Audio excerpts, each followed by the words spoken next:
feel like sometimes life is really mental. Dude, that's actually a really good name for a podcast. Because I was so afraid I was going to be so judged by other people, and people would look at me and think about how ugly I am. I felt like I had to compete. Like it was a constant competition. And you constantly feel like you're having to compete with someone. It's just emotionally and physically draining. Hello everyone, welcome back to Really Mental. We have an amazing guest today, Elliana Walmsley. We're going to be talking about her insecurity and the lack of love due to the hate and negativity she's gotten from people and the pressures from her own peers. You might know her from Dance Mums. She was on that show for a while and is an amazing dancer and very talented human being. We're going to be talking about a range of topics. So if you like this episode, be sure to share it with a friend and follow us at Really Mental Media. We're going to be coming out with episodes every week. So here we go. So welcome, Elliana. I wanted to start off with getting everyone that's listening to get to know you a little bit more. So can you tell us a little bit about yourself? Yes, I was originally born in Boulder, Colorado, and I was just like, honestly, a normal kid. I went to public school, but I grew up a dancer. That was like my first original thing. My mom put me in dance when I was like 18 months, so I could literally just barely walk. And I didn't really like it at first, I remember, because I did ballet, and I hated putting on the ballet tights. Like, that's what I specifically remember. I was like, please don't make me go to ballet, because I knew that I was going to have to wear those pink tights, and they were so uncomfortable. So I didn't like dance for a while. But eventually, I got into competition dance when I was 5, and that's kind of where I really learned I had a huge passion for dance. So I kind of stuck with it. And eventually, I did a bunch of like competitions out of state, in state, won a few titles and stuff to kind of get recognition. And eventually I got on the show Dance Moms. Yeah, nice. You're doing so many different things and you've had such a big journey from such a young age. How do you balance all of those different things? Being on TV at such a young age, becoming a professional dancer and moving out to LA with big hopes and dreams really made me have to mature and grow up very, very quickly. And, when I was younger, I was like, oh, I just want to be a grown-up and stuff. But it's very important to, just be a kid and, do things like go to the mall and the movies and hang out with your friends. That's really something I try to think about. I love doing what I'm doing with social media and acting and all that fun stuff. But also, it's very important to think and be like, am I enjoying being a kid right now? And am I actually utilizing life and just seeing life for what it is? Some of the best memories, you don't know that they're going to be the best memories. You don't go into it being like, this is going to be the best memory ever. So you just got to enjoy every single moment because you truly do never know like when it's your last. Yeah, I totally get that. I think it's like really important to stay in the present moment and to spend time really like enjoying stuff. How do you do that whilst working in the social media world, having to create content, having to showcase your life? And do you ever feel like you don't have time for yourself at the end of the day? I definitely do. Like, there are a lot of times I get very, very stressed, and there's sometimes I'll just think, I'll be like, gosh, I have like, because there are other responsibilities I have than, just besides like, oh, I have to make like a TikTok today and stuff. And I really stress myself out. And sometimes I think I'm only 16. Like, I feel like this is a lot of work to take on as like a 16-year-old. When I'm doing taxes at like 16, I'm like, oh my God, I got to pay rent and pay taxes on time. That's something that a usual 16-year-old doesn't really have to worry about. So it's tough. I definitely see myself being like, gosh, I don't really think I have enough time for myself right now because I have all these other responsibilities I need to do. But again, it's really thinking about what are priorities and what are not. Like if I'm like, oh, I really need to do this TikTok, but I think I'm like, can it wait till tomorrow and stuff? And of course, it's important not to procrastinate. That's something I've really been trying to get better on, is not procrastinating and being like, oh, like I have time, like I'll do it tomorrow. But just really utilizing and like your priorities, making sure that they're always at the top and like above anything. Like think about like, is this worth it? Like, is this a priority? And that just kind of helps me a little bit thinking about like, is this really necessary to do right now? And for those that are listening that are trying to figure out what their priorities are, how do you kind of figure that out when you're doing so many different things?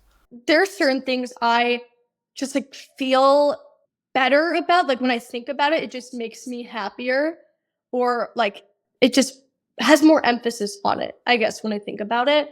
And that's kind of how I utilize my priorities. Also, another thing is if it depends on other people. And I think that's something I've always been pretty good on is like I am kind of the person where I like majority of the time put others before myself. So I'm like, is someone else waiting on this? Because when you have to get something into someone and they're waiting and they're like, I need this like right now, you because you're like, oh well, I'll do it like whenever I get time. So really trying to make sure like, is it affecting anyone else? Yeah. Do you think that you do things for other people because you're afraid of their judgment, or do you do it because you don't want to inconvenience them? I really think it is because like I don't want to inconvenience them.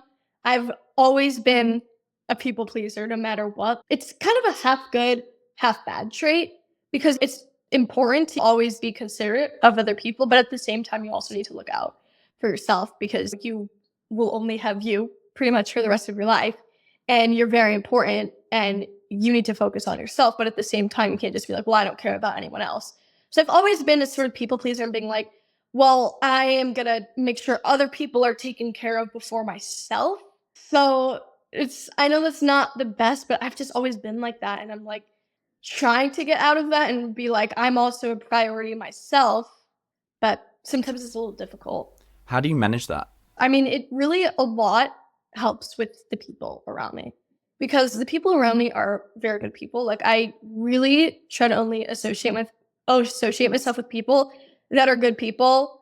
And I'm not going to be like, if someone is, I don't think that they're the best for me, then I'm not going to be like, bye bye, peace out. Like I'll be respectful.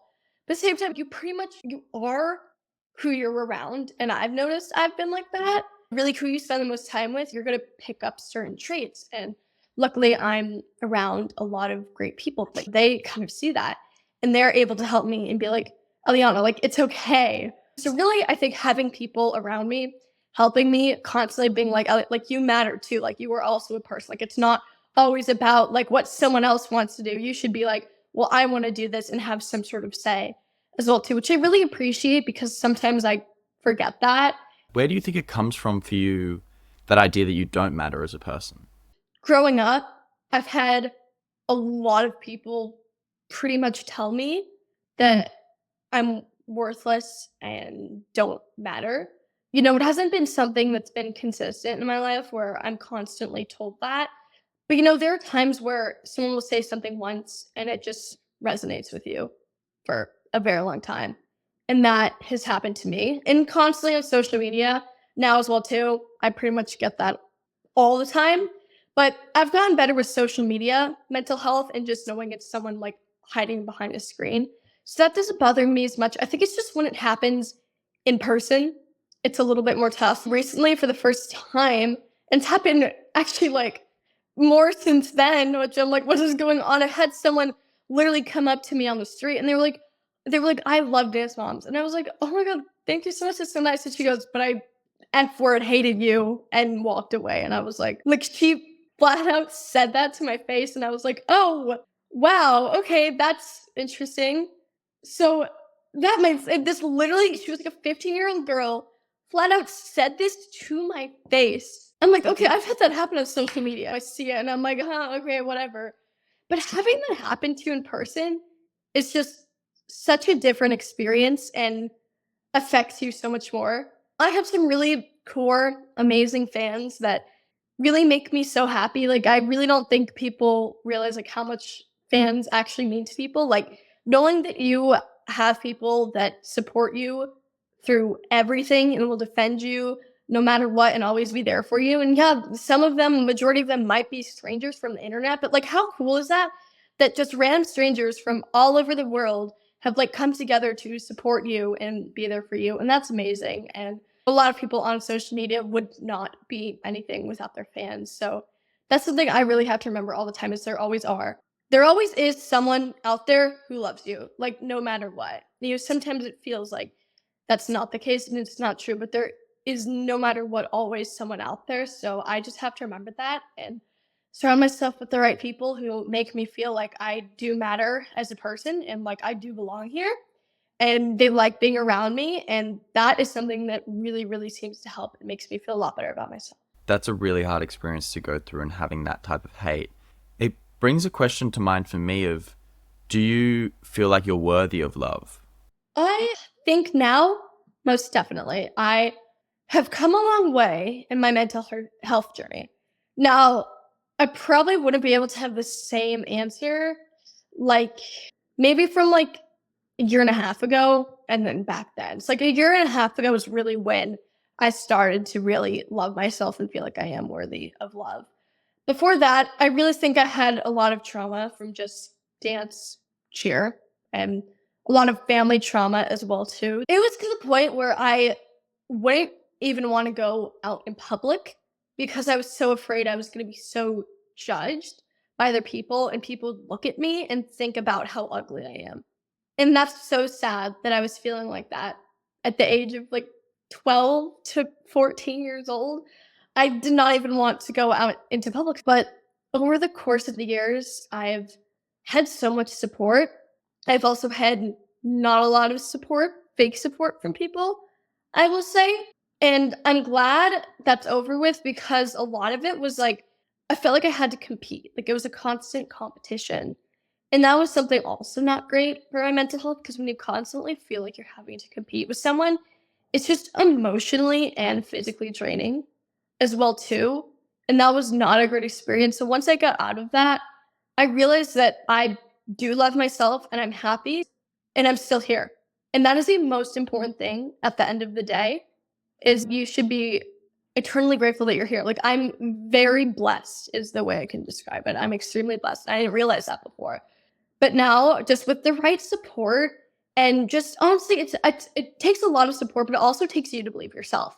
Yeah, you can have eternal support, but if you don't believe it yourself, it's not going to mean anything. So once you start to believe it yourself that you're blessed, then it really starts to make a huge difference. And you can just tell, I started smiling more.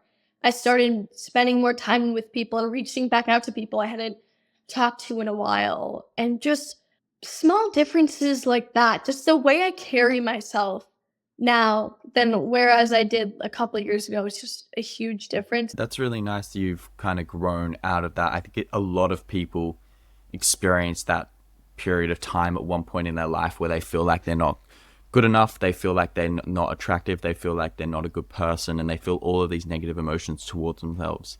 I think I wanted to ask, over the last few years, what changed that allowed you to get to where you are today? What did you do? I mean, for a while, I I think what the biggest thing for me was obviously I grew up in the dance community and the dance community can be a great place, but it can be a very toxic place. And the dance community I grew up in was if you're not the skinniest one in the room, then it's a problem. And you suck. Like you'll never go anywhere if you're pretty much not the skinniest one in the room. So I had that mentality for so long, which was so unhealthy. 3 years ago, I weighed 80 pounds and I thought that I was too overweight to wear this pair of pants. And it's just really sad to think. I think that's a lot of or like a big thing that other people go through is like body image as well too. But it's really nice to see a difference. Just seeing myself and just really trying to like, just I would try to be like, okay, these people keep saying this, but like, is it really true? So think about it, and I would try to like convince myself that like it was true, and of course, like it didn't work that much, but just eventually it did not by like convincing myself, but I would do like self affirmations and stuff. And I think that really seemed to help me. And also hearing about other people talk about their mental health, like on social media and going through that same experience really helped me as well too. That's why I think a lot of people don't realize like when you talk about mental health, it really does help someone else. And I was one of those people that was touched and helped by someone on the internet, and it really helped with a lot. Yeah, no, I think that's really great that you've been able to get over a lot of those things. I wanted to ask, during your whole career and stuff, what was a moment where you realized you weren't invincible? I mean, I honestly probably realized it when I had like probably the first realization was when I was on Dance Moms when I was 8. I had like just turned 8 like 2 months prior. And with Dance Moms, it's reality TV. So, a lot of things are very edited and produced and fixed. And thing is, I've grown up a dancer and it was my whole life and meant everything to me. And on dance moms, I with the competitions, like they were fixed placements and stuff for certain drama. But as a young 8-year-old, I didn't realize that. So I would pretty much lose every time. And the girl that would win a lot of the time was like she would parade around pretty much, is what I'm saying. And that was really tough for me to see because I was like, I'm not worthy, I'm not good enough. And it was just really hurtful as someone's, parading around like, I won, I won, I won. And someone's there like, congrats, but also, you want to be respectful of the other person as well too. So that's something when I was like doing competition dance, I always tried to be very cognizant about was not blowing it in like other people's faces that I won, being happy for everyone else, but also not rubbing it in and making sure to not make anyone feel like that. Like majority of the time, I would, if I won, like I'd be super happy and stuff. I'd probably take a photo on the stage, but and then I would just collect my stuff and leave. I wouldn't I've seen a lot of people, growing up in the dance community, just seeing it happen and staying for hours and taking photos with like other people being like, I won. And so that's just a time where I just felt incredibly defeated. Like, wow, I'm not good enough to win. Yeah, no, it's definitely hard to kind of feel happy for someone for winning, but also kind of deal with your own internal struggles with like losing, I guess, at the same time. When competing, how do you maintain being like a good sport and also like kind of taking a loss with certain things, or like when you do win and certain stuff in life? How do you manage those down times and those times where you do lose? I think winning is great and stuff, but when you win, there's nowhere else you can go. You're at the top, you did it, you won. But honestly, I feel like winning is great. Of course, it feels great to win, but it's almost, in my opinion, I've always talked about this, I feel like it's almost better to lose because it gives you a chance to grow. Because that gives you something to work for and motivation to be like, wow, I want to go back and I want to win next time. Because then when you've won and you're at the top, where do you go from there? You don't have anywhere to go. So when you lose, it would light always a fire under me. Like, yeah, it'd be a bummer. It'd be like, I didn't get that big trophy. I got second place, and that's a little tough. But in a sense, it would light a fire under me to be like, I'm gonna get that first place trophy, and I'm gonna win, and I'm gonna work even harder than I've ever worked, and I'm gonna practice, but I'm still gonna maintain that like I'm not doing it too much, but I'm gonna work at this until I feel accomplished.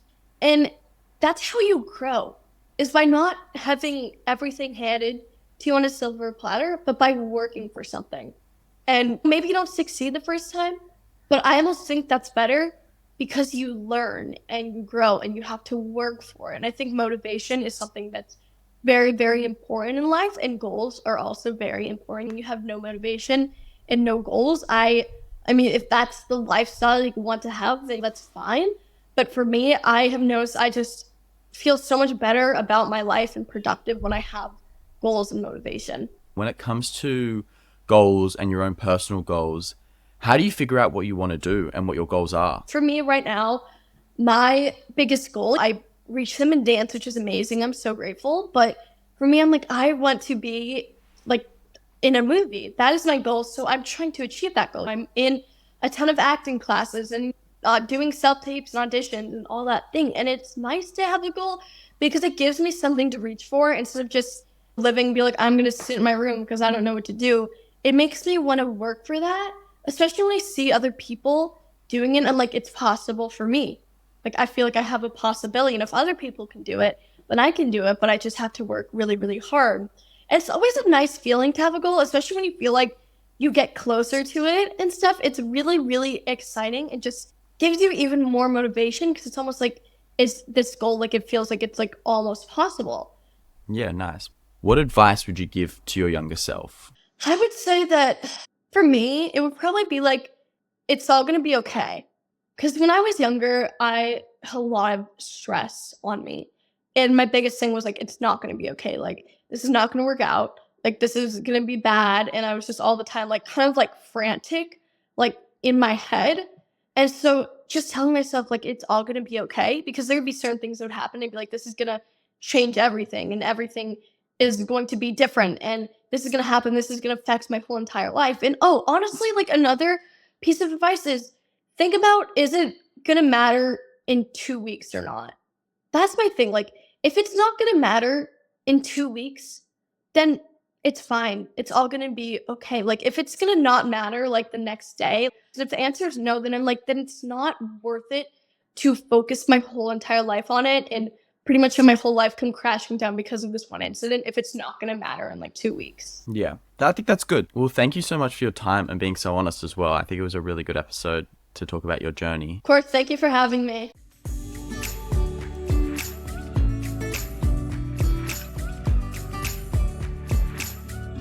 This episode was really interesting. Eliana's only 16 and she's achieved so much in her youth years, and kind of talking about how she has gotten to where she is today and pushed through and been really resilient and really looked at things as losing isn't a bad thing. It's actually an opportunity to grow. And I think that's the biggest thing that I want people to take away from this episode today is you might feel like someone's doing better than you right now. You might feel like someone's achieving more than you right now, but that's okay because it allows you to really push yourself to grow and to be the best person, a version of yourself, and to really sit in your own lane, I think is really important. So with that in mind, be sure to share it with a friend and follow us at Really Mental. We've got episodes coming out every week, and we'll see you guys next week. Thank you for sticking this long.